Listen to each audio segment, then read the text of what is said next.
Hi friends, welcome to Healthy Cooking Channel. இந்த வீடியோல நம்ம இன்னைக்கு சுவையான வரகரிசி தயிர் சாதம் எப்படி செய்யலாம்னு பார்க்கலாம்.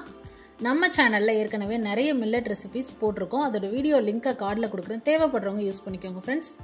இப்போ வரகரிசி தயிர் சாதம் செய்யறது எப்படின்னு பார்க்கலாம். ஒரு பவுல்ல 1 டம்ளர் அளவுக்கு வரகரிசி எடுத்துர்க்கேன். வரகரிசி எடுத்துட்டு 2-3 தடவை தண்ணி விட்டு நல்லா கழுவி எடுத்துட்டு வந்துடணும். கையில நல்லா பிசைஞ்சு விட்டு கழுவணும் அப்படினா இன்னும் சுத்தமா அதோட தோல் லைட்டா வரும், அதெல்லாம் போய்டும். கழுவி எடுத்ததுக்கு அப்புறமா நார்மல் தண்ணி சேர்த்துட்டு ஊற வச்சு எடுத்துக்கோங்க. அரை மணி நேரம் ஊறணும். ஊறின தண்ணியை தனி பாத்திரத்தில் எடுத்துட்டு அரிசியை மட்டும் நம்ம குக்கரில் சேர்த்துட்டு இப்போ அந்த தண்ணியை சேர்த்து நம்ம வேக வச்சுக்கலாம். 1 டம்ளர் வரகரிசிக்கு 4.5 டம்ளர் அளவுக்கு தண்ணி சேர்த்துக்கலாம். ஊற வச்ச தண்ணி எவ்வளோ இருக்கோ அதை சேர்த்துட்டு பத்தாததுக்கு நார்மல் வாட்டர் சேர்த்துக்கோங்க. சேர்த்துட்டு அரை டேபிள் ஸ்பூன் அளவுக்கு கல்லுப்பு இது எல்லாத்தையும் சேர்த்து குக்கர் மூடி போட்டு 3லேருந்து 4 விசில் வரைக்கும் விட்டு எடுத்துக்கலாம். இப்போ நான் ப்ரெஷர் ரிலீஸ் ஆனதுக்கப்புறமா காமிச்சிருக்கேன் பாருங்கள். நம்ம எடுத்த உடனே பார்த்திங்கன்னா கொஞ்சம் கஞ்சாக இருக்க மாதிரி தான் இருக்கும். நான் ஏற்கனவே நிறைய வீடியோஸில் சொல்லியிருக்கேன், மில்லட்ஸ் பொறுத்த வரைக்கும் நம்ம எடுக்கும் போது கொஞ்சம் கஞ்சாக இருக்க மாதிரியோ தண்ணி பதமாக இருந்தாலோ ஆறும் போது ட்ரை ஆயிரும், நல்லா டக்குன்னு இறுகி போயிடும். நல்லா ஆற வச்சு எடுத்துக்கணும். அதுக்கப்புறமா அரிசி வரகரிசி பார்த்திங்கன்னா 1/4 கிலோ இருக்கும். தயிர் நான் நல்லா பீட் பண்ணி எடுத்திருக்கேன். கொஞ்சமாக தண்ணி சேர்த்துட்டு பீட் பண்ணி எடுத்துருக்கேன். 1/2 லிட்டர் தயிர் சேர்த்துருக்கேன். சேர்த்துட்டு இது எல்லாத்தையும் நல்லா கலந்து விட்டுறலாம். சூப்பராக ரெடி ஆயிடுச்சு. இதுக்கு ஒரு தாளிப்பு கொடுத்துட்டோம் அப்படின்னா இன்னும் கூடுதலாக சுவையாக இருக்கும்.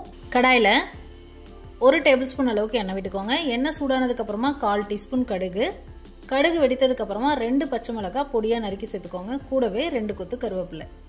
இதை ரெண்டையும் ஃபஸ்ட்டு எண்ணெயில் நல்லா பொரிய விட்டுக்கலாம். அடுத்ததாக 1 டேபிள் ஸ்பூன் அளவுக்கு துருவின இஞ்சி, நீங்கள் இஞ்சி தட்டி கூட சேர்த்துக்கலாம், இல்லை பொடியாக நறுக்கியும் சேர்த்துக்கலாம். உங்கள் டேஸ்ட்டுக்கு ஏற்றது போல் சேர்த்துக்கலாம். இஞ்சி சேர்த்துட்டு 2 நிமிஷம் வதக்கிட்டு ஸ்டவ் ஆஃப் பண்ணிவிடுங்க. அடுத்ததாக கொஞ்சமாக மல்லி இலை பொடியாக நறுக்கி சேர்த்துட்டு அதிலே கலந்து விட்டுட்டு உடனே அந்த தாளிப்பை நம்ம ரெடி பண்ணி வச்சுருக்கக்கூடிய சாதத்தில் கலந்துடணும். மல்லி இலையை ரொம்ப வதக்கக்கூடாது. இஞ்சி பச்சை மிளகாய் ஃப்ளேவரோட கமகமான வாசனையோட சுவையான வரகரிசி தயிர் சாதம் ரெடி. உப்பு மட்டும் சரி பார்த்துட்டு நம்ம பரிமாறிடலாம். இந்த வீடியோவில் நம்ம இன்னைக்கு சுவையான வரகரிசி தயிர் சாதம் எப்படி செய்யலான்னு பார்த்தோம். இந்த வரகரிசி தயிர் சாதம் பார்த்திங்கன்னா லஞ்ச் பாக்ஸ்க்கு நம்ம சர்வ் பண்ணலாம். நான் இன்னைக்கு மாங்காய் ஊறுகாய் வச்சு பரிமாறியிருக்கேன். நீங்கள் எந்த ஊறுகாய் வெரைட்டிஸும் வைக்கலாம், இல்லை துவையல் வெரைட்டிஸ் வைக்கலாம், இல்லை அப்படின்னா கிழங்கு வறுவல், எல்லா கிழங்கு வறுவலும் இதுக்கு அட்டகாசமான காம்பினேஷனாக இருக்கும். ட்ரை பண்ணி பார்த்துட்டு உங்களுக்கு கமெண்ட் மறக்காமல் சொல்லுங்கள் ஃப்ரெண்ட்ஸ். இது போன்ற ஹெல்தி ரெசிபீஸ்க்கு மறக்காமல் ஹெல்தி குக்கிங் சேனலை சப்ஸ்கிரைப் பண்ணுங்கள். இந்த வீடியோ உங்களுக்கு பிடிச்சிருந்தா லைக் பண்ணுங்கள், ஷேர் பண்ணுங்கள், கமெண்ட் பண்ணுங்கள். தேங்க்ஸ் ஃபார் வாட்சிங்.